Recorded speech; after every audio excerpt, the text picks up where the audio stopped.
Hey everyone, welcome back to my channel. My name is Josh. If you haven't subscribed, make sure that you do. Share and like this video. And also don't forget to turn on that notification bell so that you are notified whenever I post a new video. Now, I wasn't going to post a video this week because I'm not sure if you can tell from my voice, but I'm actually a little sick. But I still wanted to put some content out there, and I decided why not just make at least one video this week. With that being said, I wanted the topic that I was going to be talking about be worthwhile listening and watching to this video. We're going to be discussing about when the World Mission Society Church of God testified to the end times. Now, they didn't testify to the end times not once, not twice, but actually 3 times. The first documentation of this evidence about the World Mission Society Church of God can be found in a court hearing between the World Mission Society Church of God versus Ji-Won Tak. And I'm not sure if I'm pronouncing that right, but trying my best here.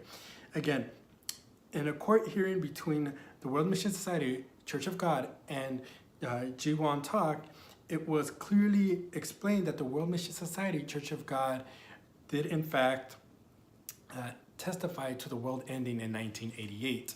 Now, a little background in between the court hearing and all that. There's more to it than what I'm going to explain, but I'm just going to explain briefly what I want to bring out of this so that you guys can understand what I'm going to be reading. The whole reason about the World Mission Society Church of God versus the Ji-Won Tak case was that there was this guy, he wrote a book in regards to cults and whatnot, and he published these books and put them out in bookstores and different venues for people to purchase. The World Mission Society Church of God found out, they didn't like it, so they came after him stating that he was saying false things about their church. So they wanted him to bring down his books, and not just that, but they also wanted him to write an apology in a magazine stating that what he was saying was actually false. So that just a little, there was more to the story, but I just wanted to mention that out in regards to what I'm gonna be reading. So this is an actual paragraph from that court hearing, and you can find this online yourselves, but I'm gonna be reading it, and this is exactly what it says. And looking at the parts where the book, meaning the book from Ji-Won Tak, and looking at the parts where the book described how the plaintiff church first proclaimed its end of the world theory in 1988, by which the members of the families of some of the believers who left their families pleaded every year, according to the combined arguments made in the document 7 of article number 7 and article numbers 8 through 13, including serial numbers, the plaintiff church didn't make a missionary paper. So the church actually had a paper, made a missionary paper, which stated the world will end in 1988, which was 3 years after the death of An Sang-hong, and in 1999. It also conducted a survey about the prophecy of the end of the world in 1999 on the believers. Also within the church, there is another claim being proposed that the world will end in 2012. Additionally, the broadcasting stations KBS, SBS, and MBC have collected information and tried to broadcast about the plaintiff's church end of the world theory. In the programs of 60 Minute America, Cases and People, and PD Memos, respectively, and there is now an organization formed by a husband of the victim who have said that they were victimized by the plaintiff's church end of the world theory. Considering all these acknowledged facts, it cannot be conclusively said that the books, meaning Ji-Won Tak's book, description are untruthful facts, even if there may be some incorrect or a little excessive expressions about how the end of the world theory was described.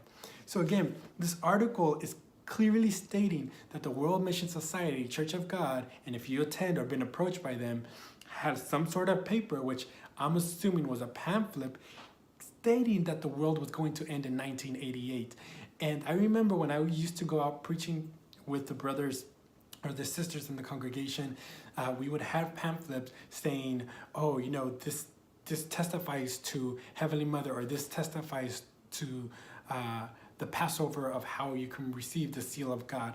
And so my assumption is, of course, I wasn't there at that time, but my assumption is that it had some sort of pamphlet that they were handing out stating, hey, this testifies and shows you that the world is going to end in 1988, but not just in 1988, they also did it in 1999.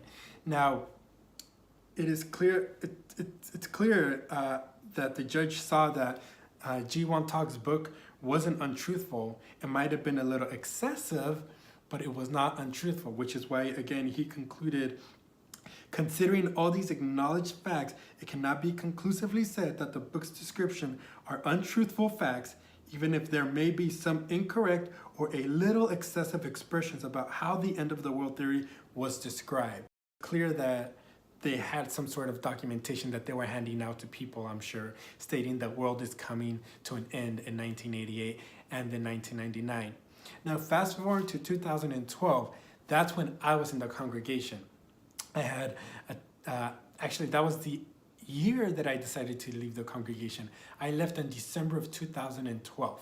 That's when I said, I've had enough, and this is when all this information started coming to light about the Church of God testifying to the end of the world in 1988 and again in 1999.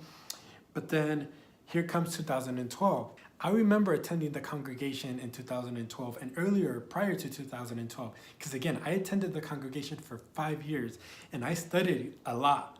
And I remember the brothers would gather up, the older brothers, the adults or the youth brothers, and they would gather up and they would be talking in secret or whatever you want to say. But there was another brother who, how do I explain this? There was a brother that I wouldn't say close, but we had a good relationship.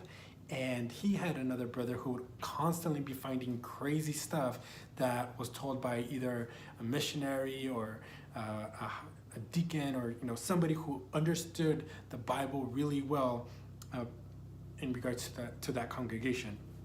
And he came to us and he would always be excited because he would say, oh, they just told me this, they just told me that. And one of the things that he said he was told was the 2012 end prophecy. Now, my question to him, just like everyone else, was, well, how do you know when the world's going to end? The Bible clearly says nobody knows the day or hour, right? That's all it says. It says nobody knows the day or hour, but it doesn't say, and this was their argument, it doesn't say the year, that nobody will know the year. So their argument was, yeah, the Bible says nobody knows the day or hour, but that doesn't mean the Bible doesn't testify to the year. And that's how they would convince people that the end of the world would be coming in 2012. If you want to know something that not any other member is going to know, you have to have connections. That's the way that you start finding things out and realizing crazy things that you've never noticed before in the Bible. I remember the brother saying, this is it, this is the year 2012. The Bible doesn't say the day or hour, but it doesn't say that we cannot know the year. And since we have Heavenly Mother has revealed to us that 2012 is the end times. And now we're in 2018. Yeah. So that goes to show that what they prophesied in 2012 was a bunch of baloney. And I know a lot of you guys might be saying, that's maybe you misheard or you were misinformed. And I'm 100% sure of what I heard and understood amongst many other brothers that were with me when we were told this information. They find ways to manipulate the words in the Bible so that it can suit their version and make it so compelling and convincing that you're just like, so it's crazy. And for those of you wondering, and I've gotten a lot of emails and comments, what was one of the things that convinced you that you were in a false church? And this was one of the things that I found. I went online and I started to do some research, and I found this article between the World Mission Society Church of God and versus G. Won Tok, and I started reading, And that's when everything started clicking in regards to the end times. And it's crazy because, again, in order for a judge to make a conclusion on something, if you've ever watched Law and Order, if you watched Criminal Minds, if you watched anything that has to do with court hearings, you will know that a judge can't make a conclusion without having enough facts and evidence. Again, I'm going to read it one more time for this judge to be saying, where are you? Considering all these acknowledged facts, meaning the judge has all these facts, it cannot be conclusively said that the book's descriptions are untruthful facts, even if there may be some incorrect or a little excessive expressions about how the end of the world theory was described. So again, the judge has all these facts that he went over that were presented to him, and that's how he came to his conclusion. You can't make a conclusion without hard facts. This is where I started thinking for myself, if there was no hard evidence, then the judge would have taken a different approach and said, well, we don't have any evidence of what you're stating in your book, so where are you getting this information from if we have no factual evidence? But the fact that the judge had enough evidence to conclude with, considering all these acknowledged facts, it cannot be conclusively said that the book's descriptions are untruthful facts, even if there may be some incorrect or a little excessive expressions. The link in the description below for you guys to look for yourselves. And I hope this video was very helpful to you guys in understanding more of this congregation's teachings. Again, my name is Josh, and as always, make sure that you are out there enjoying life. All right, guys. Talk to you guys soon.